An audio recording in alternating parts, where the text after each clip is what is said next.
J'ai déjà été en bas de chez certaines personnes par rapport à des commentaires, mais ça fait longtemps. Mais tu vois bien que l'homme derrière le clavier n'est pas le même. T'avais un lion derrière le clavier. Là, t'as une chatte. T'arrives en bas de chez lui. Salut, c'est Kalash pour le versus carrière de GQ.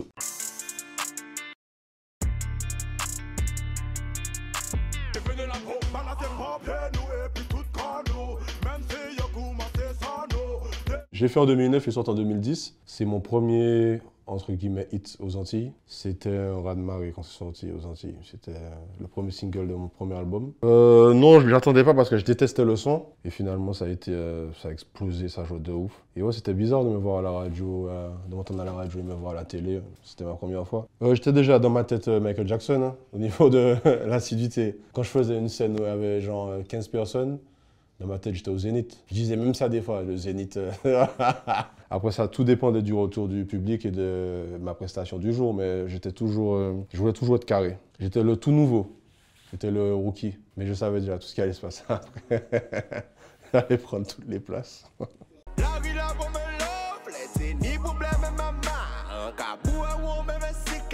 C'était mon premier single en maison de disque chez Universal, mais c'est un morceau qu'on voulait sortir en single et le label n'était pas d'accord. Et mon manager a payé le tournage elle-même pour qu'on puisse faire le clip, le sortir. Et quand il est sorti, ça a explosé et tout le label a...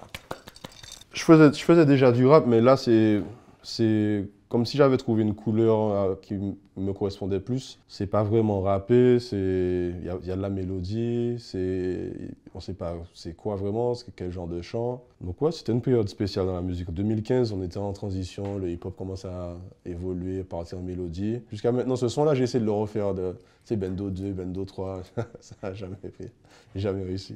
La même bitch qui me tournait les deux mains, photo dans l'appareil, bientôt. Comme moi, comme moi. C'est un pur hasard. La combinaison n'était pas prévue. Le morceau, je l'ai fait au pif. Je l'ai envoyé à Damso au pif, en note vocale, j'étais au studio. Il m'a envoyé son couplet tout de suite, ça a donné ce succès. C'était le plus gros... Jusqu'à maintenant, c'est mon plus gros succès commercial. Et je voyais à la télé tout le temps, ça passait, et il disait hey, encore une fois, là, pour le deuxième mois d'affilée, moi qui ai mon numéro. Et je filmais la télé, genre... je comprenais pas que c'était...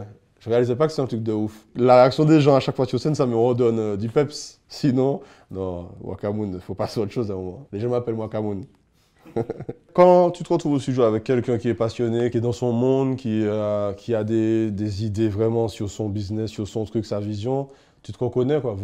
On se reconnaît, on se comprend. Je suis pas du tout comme lui au studio, mais ça match, quoi. Et humainement, il est super cool. C'est des gens qui nous ont accueillis en Belgique plein de fois. Ils sont pas beaucoup comme ça.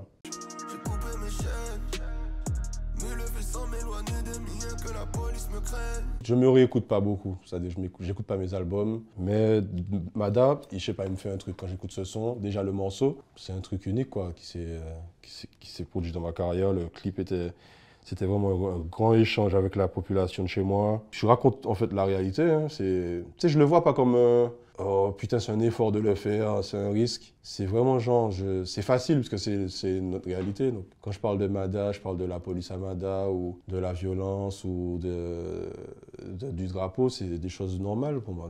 Ça va de soi quoi.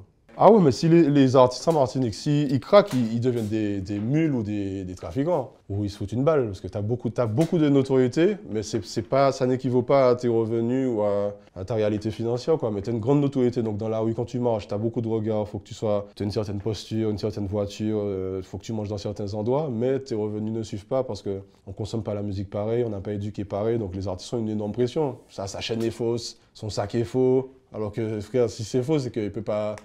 Et puis c'est pas ton problème déjà, tu vois. Rester dans le droit chemin et en même temps garder l'image que les gens veulent avoir de toi, je trouve que ça, c'est un jeu d'équilibriste quoi.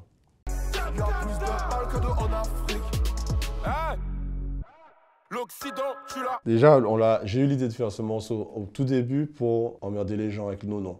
On nous confondait tout le temps. Et ensuite, quand je l'ai rencontré, j'ai été très agréablement surpris de son côté, de l'humain, son côté professionnel, archi poli, méga bien éduqué. Ouais, c'est vraiment une de mes meilleures rencontres dans le rap. Notre premier rapport, ça a été un coup de fil. Je tournais un clip à La Courneuve et on m'a passé un téléphone et j'entends allô, c'est Kalash Criminel, j'ai entendu que tu étais chez moi. Ben, je te souhaite la bienvenue. Si tu as besoin de quelque chose ou il manque quelque chose, n'hésite pas à dire ou à m'appeler. Donc ouais, j'ai trouvé ça m'a rappelé moi quand quelqu'un tourne chez moi, donc j'ai trouvé ça très classe. Les artistes voient tout, ils ont leur mention, ils voient Twitter, ils voient Instagram. Après, c'est à toi de savoir comment tu gères, si tu prends du recul. Si tu fais comme je faisais avant, tu veux répondre aux gens, tu es déjà en train de chercher des adresses, IP. J'ai déjà été en bas de chez certaines personnes par rapport à des commentaires, mais ça fait longtemps. Mais tu vois bien que l'homme derrière le clavier n'est pas le même. Tu avais un lion derrière le clavier. Là, tu as une chatte. Tu arrives en bas de chez lui. J'ai couru et enjambé tellement de fossés que j'en oublierai mes plumes et... Dedans, je parle des conséquences que peuvent avoir nos actes sur nous-mêmes et sur nos enfants et les générations qui nous observent. Des choses qu'on sait, mais on pense que ça n'atteindra que nous, alors qu'il y a des enfants qui nous regardent et qui sont impactés même inconsciemment, quoi. Et ça va définir tout leur comportement d'après, tout leur choix, leur attitude avec, je sais pas, les femmes, leur attitude au travail, leur attitude face au système, face à la drogue, à la douleur, enfin... C'est pour ça que j'ai appelé conséquence. Et là, le moment où j'enregistre ça, c'est mon pire moment de niveau hygiène de vie. On avait admis le studio en Martinique, donc en même temps, je fais la fête, j'enregistre, je m'occupe de mes enfants, j'ai des procès, j'ai des concerts, j'ai beaucoup d'alcool, ça fume beaucoup. Toute cette période-là de ces morceaux-là, je les ai pas structurés. C'est-à-dire, j'ai chanté, mais il n'y avait pas de réflexion vraiment. Même si je pense ce que je dis, mais c'était plus sauvage que maintenant. Là, je suis plus posé, je réfléchis plus, je dors.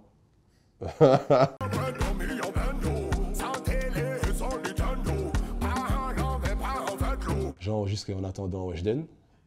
J'étais au studio en train d'attendre Weshden. J'ai enregistré ton bolo au pif, comme ça. Donc j'ai commencé à freestyler dessus et je regardais ma femme à travers la vitre du studio et elle me fait comme ça, genre continue. Et après je fais comme à toaster. Elle me dit remets ça dedans, non. Donc on fait en 15-20 minutes, on a fait le bolo et Weshden est arrivé, donc on a coupé. Ça ressemble pas à ce qui se fait en France actuellement. C'est pas du zouk, c'est pas de la trap, c'est pas de la faux trap. Je trouve que j'appelle ça une chanson, quoi. Tout le monde peut se reconnaître dedans. Et puis en plus, la chanson parle de genre de sauvetage, que quelque chose, parce que les gens ne savent pas si je parle d'une femme ou je parle de Dieu. Donc quelque chose te tend la main quand tu es dans l'obscurité, dans les bas-fonds, quoi. Donc en plus, je trouve que c'est un beau message. C'était Kalash pour JQ. L'album sort le 29 avril, Tombolo. On est ensemble. Malade.